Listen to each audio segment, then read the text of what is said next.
Mlango wa 15. Mwaka wa 18 wa mfalme Yeroboamu mwana wa Nebati, Abiya alianza kutawala juu ya Yuda. Miaka 3 akatawala huko Yerusalemu, na jina la mamaye aliitwa Maaka binti Absalomu. Akaziendea dhambi zote za babaye alizozifanya kabla yake, wala moyo wake haukuwa mkamilifu na Bwana Mungu wake kama moyo wa Daudi babaye.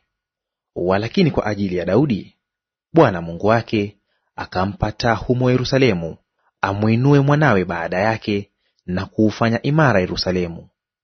Kwa sababu Daudi aliyafanya yaliyo mema machoni pa Bwana, wala hakukosa katika yote aliyomwamuru siku zote za maisha yake, isipokuwa katika habari ya Uria Mhiti. Basi kulikuwa na vita kati ya Rehoboamu na Yeroboamu siku zote za maisha yake. Na mambo yote ya Abiya yaliyosalia na yote aliyoyafanya, je, hayakuandikwa katika kitabu cha tarehe cha wafalme wa Yuda? Kulikuwa na vita kati ya Abiya na Yeroboamu. Abiya akalala na baba zake, wakamzika mjini mwa Daudi. Akatawala Asa mwanawe mahali pake. Mwaka wa 20 wa Yeroboamu mfalme wa Israeli, Asa alianza kutawala juu ya Yuda. Akatawala miaka 41 huko Yerusalemu, na jina la mamaye aliitwa Maaka binti Absalomu. Basi Asa akafanya yaliyo mema machoni pa Mungu, kama alivyofanya babaye Daudi. Akawafukuza mahanithi katika nchi, akaziondoa sanamu zote walizozifanya baba zake. Hata na Maaka mamaye akamwondolea daraja yake asiwe malkia, kwa kuwa amefanya sanamu ya kuchukiza kwa Ashera. Basi Asa akaikata sanamu yake, akaiteketeza penye kijito cha Kidroni. Lakini mahali pa juu hapakuondoshwa, ila moyo wake Asa ulikuwa mkamilifu kwa Bwana siku zake zote. Akavileta vile vitu alivyovitakasa baba yake na vile alivyovitakasa yeye mwenyewe katika nyumba ya Bwana, fedha na dhahabu na vyombo. Kulikuwa na vita kati ya Asa na Baasha mfalme wa Israeli siku zao zote. Kisha Baasha mfalme wa Israeli akaondoka juu ya Yuda, akaujenga Rama, ili asimwache mtu yoyote kutoka wala kuingia kwa Asa mfalme wa Yuda. Ndipo Asa akazitoa fedha zote na dhahabu zilizosalia katika hazina ya nyumba ya Bwana na hazina za nyumba ya mfalme, akazitia mikononi mwa watumishi wake. Mfalme Asa akawatuma kwa Ben-Hadadi mwana wa Tabrimoni mwana wa Hezioni mfalme wa Shamu aliyekaa Dameski, akasema, tumepatana mimi nawe na baba yangu na baba yako. Angalia, nimekuletea zawadi, fedha na dhahabu. Basi nenda uyavunje mapatano yako na Baasha mfalme wa Israeli, ili aniondokee mimi. Naye Ben-Hadadi akamsikiliza mfalme Asa, akawatuma wakuu wa majeshi yake juu ya miji ya Israeli. Akapiga Ioni na Dani na Abel Beth-Maaka na Kinerothi yote na nchi yote ya Naftali.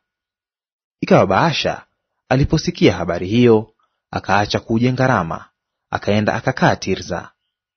Ndipo mfalme Asa akatangaza kwa Yuda pia asiachiliwe mtu, nao wakayachukua mawe ya Rama na miti yake aliyoijenga Baasha. Naye mfalme Asa akajenga kwa vitu hivyo Geba wa Benyamini na Mispa.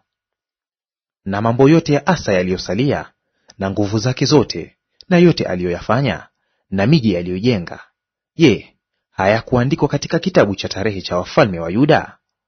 Lakini alipokuwa mzee, alikuwa na ugonjwa wa miguu. Asa akalala na babaze, akazikwa pamoja na babaze mjini mwa Daudi baba yake. Na Yehoshafati mwanawe akatawala mahali pake.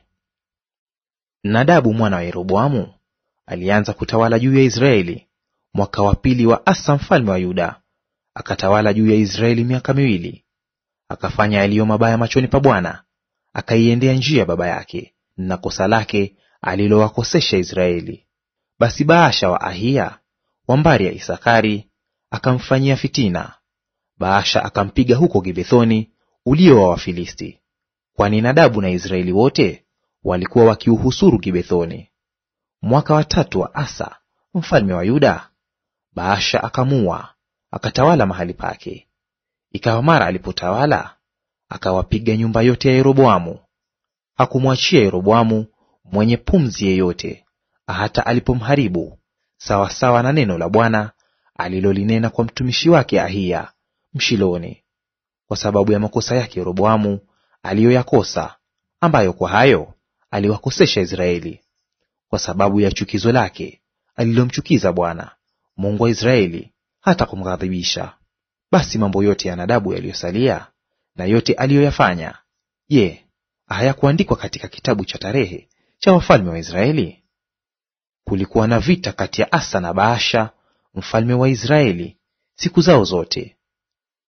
Katika mwaka wa 3 wa Asa mfalme wa Yuda, Baasha mwana wa Ahiya alianza kutawala juu ya Israeli wote huko Tirza, akatawala miaka 24.